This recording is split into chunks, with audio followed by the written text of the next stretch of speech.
هل لو انت النهارده مش كونتنت كريتور او كاتب محتوى شاطر تقدر تكتب سكريبت بيعي يحقق لك مبيعات فعليه ويكون جذاب للعميل بتاعك؟ بص، انا هقول لك جمله في الاول هي مهمه جدا وهي اللي تقريبا هتوضح لك كل شيء. لو ما اجتهدتش في المدخلات اللي بتديها للاي اي ما تزعلش من المخرجات. تعالى بقى اعرفك ازاي نكتب سكريبت بيعي بخطوات بسيطه جدا من شات جي بي تي. يلا بينا.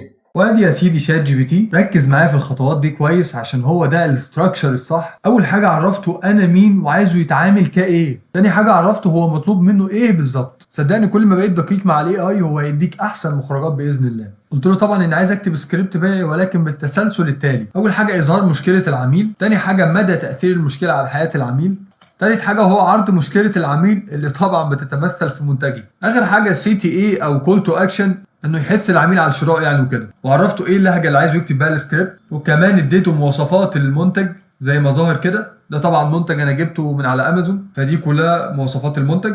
شوف بقى اداني ايه. اول حاجه قال لي السكريبت البيع بالعاميه المصريه، وطبعا هنا لعب على ان العميل ممكن ما يكونش عارف هو بيخس ولا بيزيد اصلا، فبالتالي دايما هيكون في حيره. وقال لك هنا تاثير المشكله على العميل، مجهود بيروح على الفاضي، وزن ثابت ومفيش تحفيز وهكذا. وبعد كده حل المشكله واللي بتتمثل في المنتج عنه. اخر حاجه اداك سي تي ايه هنا. ونصيحتي ليك في الاخر، انت اكيد مش هتاخد السكريبت ده كوبي بيست، لازم تظبط الدنيا كده وتحط لمستك الفنيه. مثلا كلمه مش مكتوبه بالعاميه صح تصححها، تخليه يختصر اكتر بناء على المنتج بتاعك او بناء على الرؤيه بتاعتك.